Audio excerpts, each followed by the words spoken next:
বিরুদ্ধে এই ধরনের কথা বলতেন, আওয়ামী লীগের বিরুদ্ধে এই ধরনের কথা বলতেন, আওয়ামী লীগের কর্মী কখনো ভয় করে না। আমরা ভয় পারি? হ্যাঁ, আমরা 17 বছর আপনারা ভয় করেন না, আমরা দেখতে পারছি না। কারণ 71-এর পরাজিত শক্তি জামাত শিবির, যারা আমাদের বাংলাদেশের ভালো কোনোদিন তারা চায় না। আজকে তাদেরকে নিয়ে উনি সংসদে আছেন একজন মুক্তিযোদ্ধার সন্তান হয়ে। কিভাবে উনি সেখানে আছেন, কি মনে করে আছেন, তা এই দেশের জনগণ কখনো জানতে পারে না।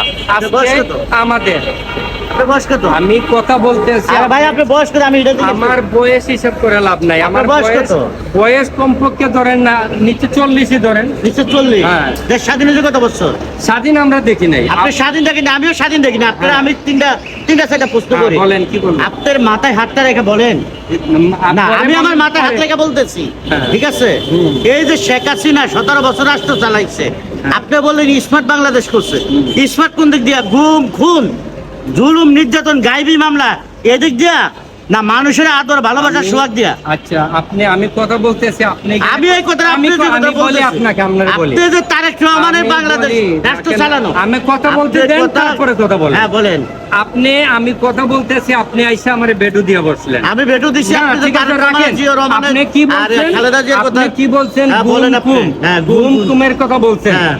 আপনার একটা কথা বলি, বলেন। এই বর্তমান বাংলাদেশের রাজনীতি এখন বর্তমান এই 5ই আগস্টের পর থেকে এই সমন্বয়ের ছাত্র জনতারা একটা নোংরা রাজনীতি এই দেশে পরিণত করছে। এটা ড্রাইভার কে নিবে? কথা শুনে ড্রাইভার কে নিবে? আমি আপনি সেই